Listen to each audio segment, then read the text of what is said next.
What up, Nation? Welcome to another edition of the WiseTake NBA DFS Early Look. CK013 here. You can find me on Twitter at CK_013. And of course, I'm from the WiseTake Nation, which you can find on all the social media platforms listed below or directly at WiseTake.com if you're looking to take your DFS game to the next level. We are a premium DFS content provider as well as a DFS community design to help make you a better DFS player. If you're new to the channel, welcome. Make sure you subscribe, hit the notifications bell so you're notified whenever we go live. We cover NBA preseason, NBA regular season, Monday through Friday. And of course, we cover the NFL, a bunch of free content right here on YouTube and on Twitch, Podbean, iTunes, whatever it is that you're watching or listening to this on. So make sure your notifications bell is always on, whatever the platform is. Hit the like button. Likes really go a long way. Help us out, allow us to continue to do what we do. Decided to do the show the night before, which is what we've always done at WiseTake when we started. Got away from that a little bit.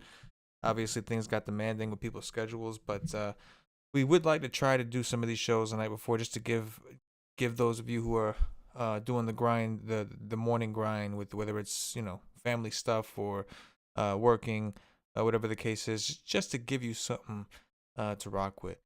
And obviously, this is an early look, first look, whatever you want to call it. So we are going to want to keep up with news and harass beat reporters on Twitter to find out as much information as we can, because in the preseason, that's really what it comes down to, is finding out who's going to play the minutes. Whereas the strategy gets a little more in depth once the regular season starts. But we're at a very interesting part of the preseason, the very end. All the teams playing today are playing their last preseason game, I believe. I'll check that as we go game by game. So some teams, we're going to see some dress rehearsals. We're picking up on coaching tendencies and just trying to get whatever information we could have had. Currently at WiseTake.com for premium subscribers. PAULIE D will have his NBA Fast Break. He's been doing those. I think it's a great little sheet we give out to paid subscribers, where he gets a cash game core, tournament core, a little player pool at the top. Of course, we do our pre-lock show. So we do another stream right before lock, starting 45 minutes before lock, taking you up until lock, just to keep you updated with any news that we find. So go check it out, WiseTake.com. Day pass is only $2.50 if you want to try it. I mean, for the month, it's $20. And you get access to all the sports that way. But you can get an NBA day pass specifically for $2.50 to try it out. All right, enough of the plugs. Now it's time to get into this. Starting with Miami and Toronto, we'll start with the Miami side. Jimmy Butler's questionable. Dragic is expected to play. So this is their last preseason game. They're only playing two. Dragic's expected to play. Butler's still questionable. So Spoelstra said that he's not anywhere. This is a quote from Spoelstra. Not anywhere near a full dress rehearsal. So he's been looking at the team scrimmages more as dress rehearsals rather than the preseason, since there's only two games. So even if Butler were to play, I don't expect him to play a lot. I don't expect Dragic to play a ton. I think he'll, again, lean on the young guys. I think Kendrick Nunn is in play. Obviously, he hasn't looked great, and Dragic's going to come in, and maybe even Butler's going to come in and cut into those minutes, but I think it's going to lower his ownership.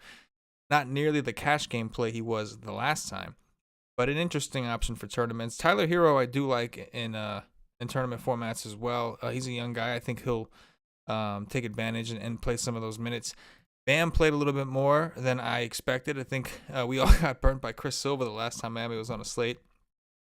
Don't think I'll be doing that. It just, if they didn't squeeze him in then, I just don't see why they would squeeze him in now, anything significant. And again, I think Bam played more than I expected. But in general, there's not really a ton on the Miami side that stood out to me that made me feel like, oh, I have to get it. But I guess, like I said, we'll kind of keep pace and follow the news. But I think Hero, maybe Duncan Robinson are really where I look to start. On the Toronto side, take a look at them. So this is their last preseason game, only playing 3. So interestingly enough, Kyle Lowry is expected to play this one. Apparently, he took time away, missing the first few preseason games to be with his family, since there was such a short offseason, and he's a 34-year-old veteran. So Nurse says that Lowry is likely to have his minutes monitored at the start of the season.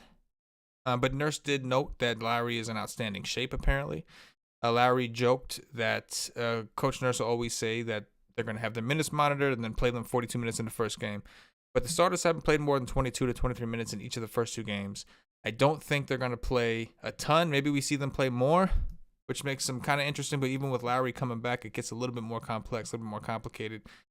So I'm not really into a ton on Toronto. If it was a smaller slate, maybe we'd sit here and try to force ourselves to like something. But it is a 7-game slate. We have some really good spots coming up. Cleveland, one of the more questionable spots on the slate. I say that. This is their last game, obviously, only playing 3. Larry Nance is out. Kevin Love is questionable.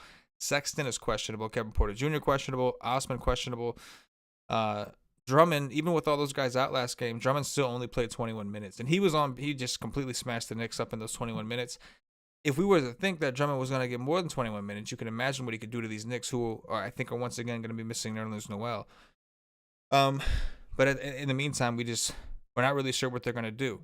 They haven't been, as active, I guess. Like, they haven't really treated the preseason as an opportunity. And it makes sense. They have a lot of wing players, and I guess they're trying to fill these guys out and see who's going to make the team. Again, like, if everybody's out, we can consider Drummond. We can consider certain people. I think Isaac Okoro is a genuine option, especially if Kevin Love misses again. If Kevin Love comes back, I think it's going to eat into his time a little bit. But Okoro has played consistent minutes, and he's cheap, and I think that he performs on some sort of level. I know Cleveland's got a lot of wings, and that's something they have to weigh out. I've been riding the Garland train, but if Sexton is back, that's going to have some impact. So, again, we have some news that we want to wait for here. But they could end up fairly thin. It didn't help Drummond's case last time.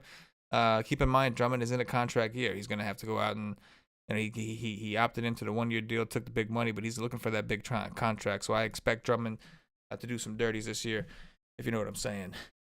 On the Knicks side, they're pretty chalky on the last slate. There were, not a lot of options. Tibbs did play his guys. Listen, Randall didn't get 33 minutes. He did get 28.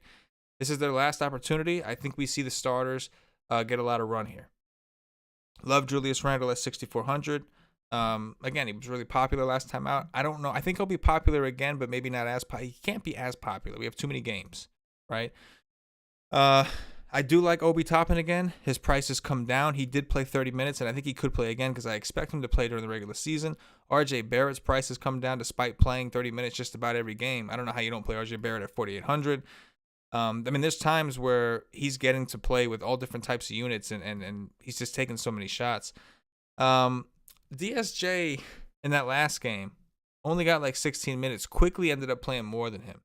Quickly is going to be pretty important for this Knicks team in general. Like what Cleveland did in the last game and what Detroit did in the second game is they just play zone against the Knicks because the Knicks don't have enough three-point shooters. So I do like Quickly. He was obviously a really good three-point shooter out of college. Not known as an assist distributor, but he was doing it the other day. 4K, do we need him on a 7-game slate? I'm not sure if he's going to get that type of ceiling.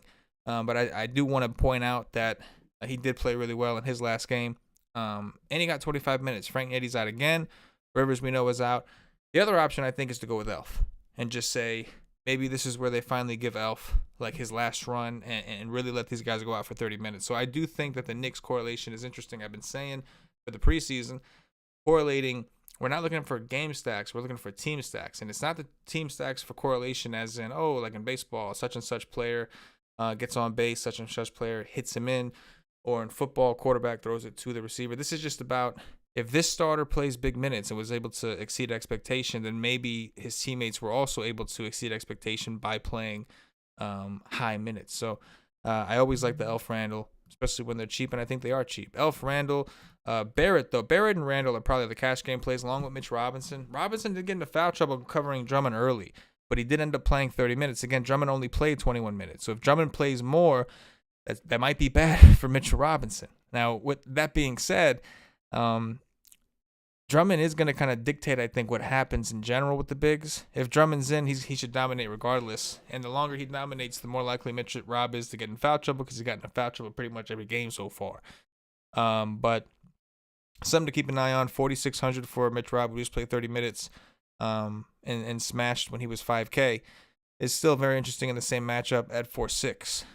With Nerlens, assuming Nerlens Noel is out, and I'm pretty sure he is, right? Yeah, probably out. So he's doubtful. We'll call him doubtful with a knee injury. But the Knicks, once again, attracting a lot of attention. Maybe they're a little bit less owned because of all the other games we have. I think New Orleans is another spot that I'll talk about in a minute that I'm excited to get to. But definitely got my eyes on the Knicks Once again, Brooklyn Nets. Here's a team that people haven't seen a ton of, right? Last preseason game, they were only playing 2. Kevin Durant played 24 minutes in that first game and had a 32.4% usage rate, which is awesome. Kyrie only played 17 minutes, but he did have a 27.9% usage rate. I did find a Nets beat writer that says that Nash will look at tomorrow's preseason game as trying to emulate more of a regular season game. So listen, it's open to interpretation. I think my interpretation is probably the chalk interpretation, and that, he's going to treat this like a regular game and play his guys big minutes. And I think he will.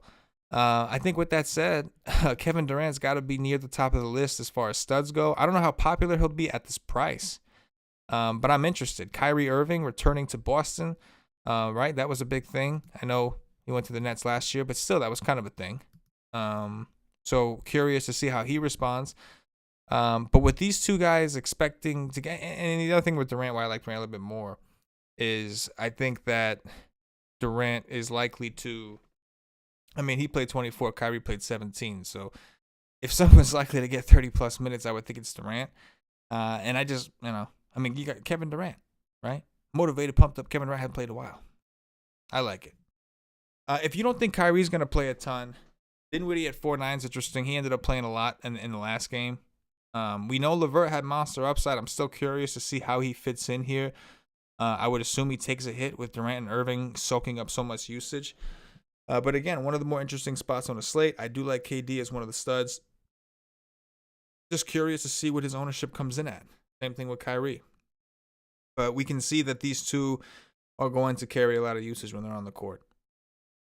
On the Boston side, we don't know a ton for Boston. Last preseason game, no starter saw more than 22 minutes in game 1. Daniel Theis, whatever, will be available. He missed last game. Thompson, Langford, and Kemba are all out once again, or at least they're on the injury report. Yeah, I'm pretty sure they're all out. So again, it's a situation that I'm not super into. I guess it's possible that we see these guys play full minutes, but I'm not totally sold. If that's the case, if you think that is the case, I think Tatum is your first stop. I know he's expensive, but he's kind of earned that usage, especially at times when Kemba's out. Jeff Teague is a veteran. I wouldn't expect him to get any extended type minutes, especially when they have some young guys that they would like to get some run for. Just not overly interested in Boston. We had the Robert Williams chalk last time. That'll probably be lower owned, but with Dice coming back, that's going to fuck shit up for the big situation over there. So not overly into Boston at the moment. That could change come the pre-lock Y stream. I'll let you guys know in the Slack, those of you subscribe to WiseTake.com, if we find anything on Boston or hear anything on Boston that changes things. But it's not that I'm saying this is, don't take this. It's more about we've got spots like the Knicks where we know guys are playing. We've got spots like Brooklyn where we feel like the coach has already kind of said he's hinted towards. And Steve Nash is his first-time head coach. So I would think that he really wants a good full practice run before jumping into the regular season. Milwaukee and New Orleans. Last preseason game again for the Bucks. They're playing 3 total. So in game 1, Giannis played 25, Middleton played 25, Drew Holiday played 21. In game 2, Giannis played 27, Middleton played 30, Holiday played 30. I got no reason to believe that they won't play their guys good minutes, which makes this a phenomenal spot for Giannis. For all of them. It's a revenge spot for Holiday if you want to look at it that way. I wouldn't say revenge. I think he seems to be in good spirits about New Orleans. But, he kind of knew the deal. He knew they were just how young they were, what direction they were going in. And they sent him to a good team, right? With one of the best players in the NBA in Giannis. So I do like Giannis. I think he's the reason that guys like Durant may be a little bit lower owned, but I totally get it and I like it. 9.6 is expensive, but we could be seeing Giannis play 30 minutes. And here's the thing. If Giannis gets 30 minutes, he's not one of those players that will typically get 35, 36 minutes in a regular season game. So if he's going to play what we think is full extension at, say, 30, and he's only 9.6, that's still too cheap, especially in a game against New Orleans, a team that's just not that big, right? We know Giannis is a beast on the board. So, yeah, what's not to like? Love Giannis. Bobby Portis has looked pretty good in his time, but if this is something if we do see the starters get more run here, then obviously he can be affected by what we see from Brolo's minutes. I'm good with Middleton. I think Holiday is also interesting for tournaments just because I don't think anyone's going to play him. 7.7 is kind of an uncomfortable price range. Middleton's priced a little easier. But again, I think ownership-wise, it's just going to lead to him being low. And I mean, we'll see what he does against New Orleans. But you kind of get that feeling. You could see it. But Giannis for sure is the standout on Milwaukee. And I would think they're going to give their guys at least 30 minutes. But keep in mind, that coach doesn't play his starters more than 30 minutes usually in a game anyway. So 30 is kind of the max most of the time. So New Orleans, new head coach here, Stan Van Gundy. He said in the first game, they're only playing 2. This is the second one. This is it. He said he was only going to play 10 players in the first game, and he stuck true to that. Only played 10 players. Eric Bledsoe did miss that game.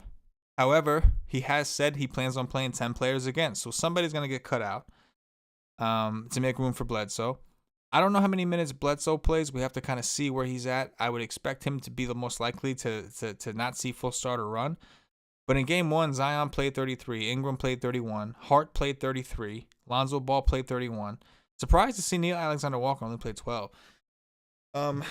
Needless to say, Ingram is a solid option at 7'9", but Zion Williamson at 6'2", just I don't know how you don't just lock that up. And I like Randall too at 6'4". Zion and Randall just seem like phenomenal plays going into this, just assuming in a preseason situation where we're looking for minutes that they're going to get it. But Zion looks awesome. I mean, he looks like I don't see myself really budging off that unless for some reason he comes out. I mean, last year he had a game against them. I think he played like 30 minutes against Milwaukee. Went for like 32 DraftKings points. I mean, if he gives us that at 6'2", we're not like, it's not like we're dead in the water. Yeah, we'd prefer 37, 38.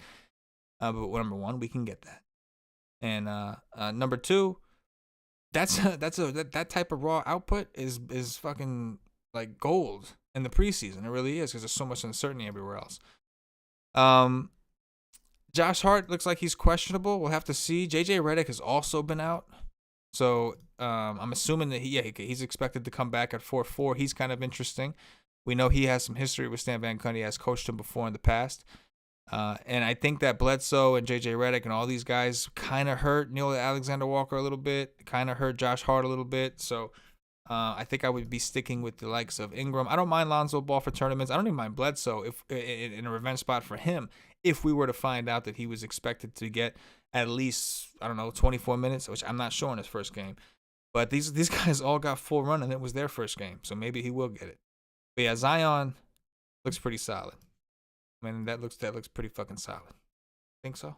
I fucking think. Let's go. All right, Bulls and Thunder. So this game, just full disclosure, like maybe I'm wrong. We'll see how these guys play during the regular season. But this game feels ugly, right? Chicago, OKC. Like OKC emphasizes defense. I know they have a new coach, but they try to emphasize some defense.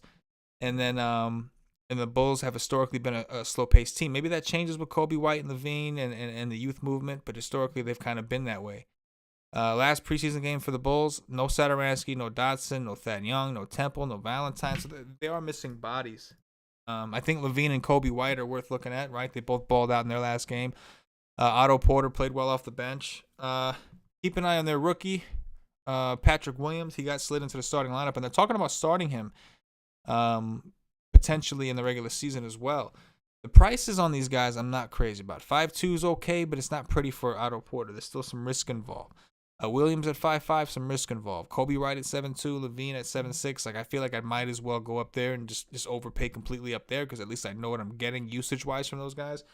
But this is the last game. Maybe we see a little something. I don't know. Keep in mind though, OKC does kind of emphasize defense. At least the way their players are. Certainly not great in offense. But yeah, curious to see if these guys get some full run. I'm fine with them, obviously. The usage rates look awesome. Levine at 7'6", that does seem too cheap for the role he's taking on. And Kobe White at these prices is always going to be low-owned. He's always going to end up being low-owned at this. Going over to the OKC side, I didn't mention Wendell Carter. He's obviously in play at 4'7". So Shai Gilgeous-Alexander is kind of poised to kind of take over this team and lead it. But if this coach just refuses to play his guys any significant minutes, we are at the last preseason game of 3 for the Thunder. He hasn't pushed his starters at all. Maybe because here's the thing, like we can end up getting them low-owned. The Bulls are not a good defensive team. We can end up getting these guys real low-owned if they decide to do it and just don't say anything. Like, they don't say anything about it. They end up playing these dudes. I think people are tired of getting burnt on SGA. I think two slates in a row where he's been on it, people have gotten burnt by him not playing more than like 19 minutes. Horford's only 4.8. He came back. Basley has a tremendous upside. He's 4.6, only played 18 minutes. So I think it's kind of a something to keep an eye. And they're all cheap. Like you're talking about Al Horford 4.8, Basley 4.6. These are all cheap guys. Hamidou Diallo 4.4. But again, it's going to come down to what we think Oklahoma City is going to actually do for this last game, and that we don't know just yet.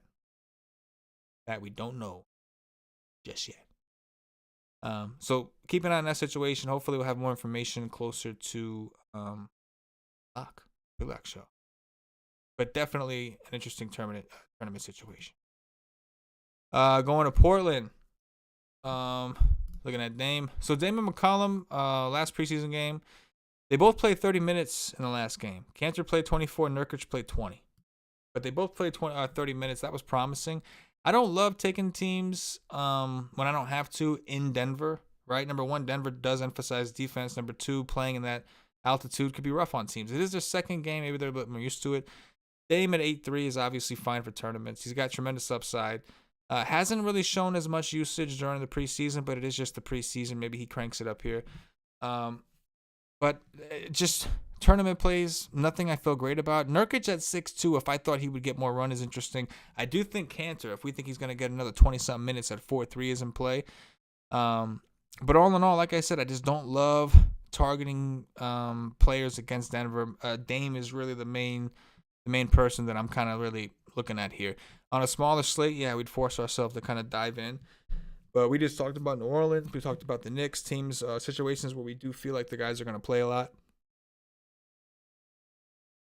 Looking at Denver, last preseason game for them. Starters have played between 24 and 27 minutes last game. They have a little bit of drama going on with Barton. As of right now, it looks like Barton is kind of like in that six-man role because we know Malone likes to emphasize defense, and so we want Scary Harris in there, who's one of their best wing defenders. But he's looking like maybe the sixth man, and he's vocally said several times he's got no interest in being the sixth man. So that's an interesting situation. The pricing for these guys, there's just so many mouths to feed at this point. Jokic has really kind of alphaed out. I think the price on Jamal Murray is ridiculous. 5.6 for Jamal Murray. I do realize that we haven't seen the same aggressiveness so far in the preseason that we saw in the postseason.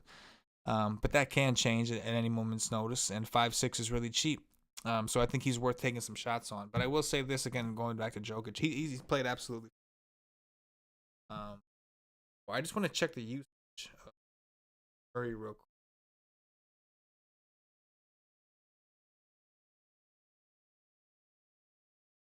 Jamal Murray, 14% usage rate in the first game, 27 in the second game. That's the problem with Denver is it could really switch it up. You know, you don't know who it's going to come from. I think even Millsap was balling out a little. But Jokic is certainly a stud to consider. I think he's came in here looking pretty damn. Put up 50 in 23 minutes, 50 DraftKings points in 23 minutes in his first game, and then against Portland at 25 minutes went for 41. So obviously 41 is not good enough at this price. But if we were to think he's going to see 30 minutes in a final rehearsal, which is possible, we haven't heard anything on that. One of the ones we have to verify. I think it at least puts him in the pool a little bit, right? I keep trying with Porter Jr. because I know he's got tremendous upside, and I know Portland struggled against forwards, but I don't know. I keep getting burned, but it's hard to play him over fucking Randall, over Zion. There's so many guys at that position at that price, actually cheaper than him. But again, ownership-wise, he should draw significantly less ownership, which keeps me tempted for tournaments. Last game for the Lakers, AD and LeBron finally played after missing the first two games. AD played 18 minutes, LeBron played 15. Kuzma ended up playing 32. TNT played 24. Harold 22. Gasol 21. A very tough team to gauge. It looks like DraftKings priced up AD and LeBron in case they get some run. I don't think that they're taking these games too serious. Maybe we see 24 minutes apiece from AD and LeBron. Maybe we see them play a little bit of the third quarter. I just don't see them playing a ton. It's a smash spot for Anthony Davis in terms of matchup. It is for LeBron too, but really for Davis. Bigs just completely destroy Phoenix. Harrell's minutes got cut a little bit. Didn't really like to see that. If LeBron and AD play more, that's going to hurt Kuzma. It kind of just fucks everything up. It's going to hurt TNT. Horton Tucker. I always call him TNT. I don't know why. Did somebody else call him TNT? Did I make that up out of nowhere and just think that the H was a T? THT. I bet you it was THT, and I read it as TNT and just went with it. That's probably what the fuck happened. Schroeder's questionable, but I think he's going to play. This is the late night hammer, so you kind of like you want something, but maybe it's more on the Sun side. Maybe the Sun side is where we go. Okay. So through the first 3 preseason games, Booker has played 24, 28, 24 minutes. Ayton has played 22, 25, 25. Paul has played 18 and 24. Now, this coach has said several times he's not that interested in pushing his guys in the preseason, but he started off way more aggressive than any of us expected. Maybe he does treat this as a full dress rehearsal. I think for the sake of ownership, all the Suns are kind of interesting, starting with DeAndre Ayton, who was on pace to really do well in that last game. I think he got into a little bit of foul trouble. He got pulled, and then his minutes just never really got there. But I do like DeAndre Ayton at 6'9". Crowder looked pretty good in his debut. Sarge looks like he's still out. I don't mind Chris Paul. AK is expensive, but I think we could see him get a little bit. I think the coach has to want to see Paul and Booker and these guys get some better run. But they're nothing more than just tournament pivots, right? We went over some other studs like Giannis. It's hard to get around Giannis. Now, Luka was extremely high owned on the Thursday slate, and that didn't work out too well for those who played him. So a lot of things we have to consider and juggle. But it is tough to come off of Giannis to come to these other studs that we're not sure if they're going to play max minutes, like we're guessing essentially. So one of the reasons I love playing MME, mass multi-entry, meaning playing a bunch of teams, lowering the stakes and just playing a bunch of teams if you have to, is to be able to look at things in terms of exposures, really. Instead of looking at a player like, am I going to play him or not, looking at it that's like a 15% play to me. Or that's a 40 or 50% play to me. So breaking it down in that concept to me makes making these decisions easier, and you're still leaving yourself with a path to have those players and be able to take those chances. You just don't necessarily need them on so many teams, because if you're right and they're that low owned, you only need a few teams to potentially hopefully get the right combination if some of the other stuff you want was right too. But that's going to do it for this game by game. I appreciate those of you hanging out with me at night live in the chat. Let me see something. Let me pop in the chat real quick. What's going on, Moochie? Penguin got burned by Blake Griffin today. A lot of people did. I saw he was like 20-something% at some contest. Moochie got burned by Fournier. Best GPP on FanDuel tomorrow. You talking about a contest, Moochie? FanDuel, it sucks that they did that format. It to me, it sucks because the contests they had were looking pretty good. They had to fuck it up with that weird ass form. We'll be covering some FanDuel for sure at WiseTake.com during the regular season. But we're gonna get up out of here. I appreciate you guys hanging out. Hit the like button if you haven't already. Subscribe, and make sure to go check us out. Pre-lock live stream 45 minutes before lock at WiseTake.com, and of course the PAULIE fast break will be out as well. Don't forget Friday night, late night, we have our NFL Wise stream, which will be free here on the YouTube and Twitch channels, where we go, position by position. We've had a full week to kind of weigh out, get news, and kind of make our takes, see where we're different from our first look, beginning of the week, and all that good shit. And we're gonna do what we do. Join the nation. Hit the like button for myself, the entire WiseTake Nation, as always. Yeah.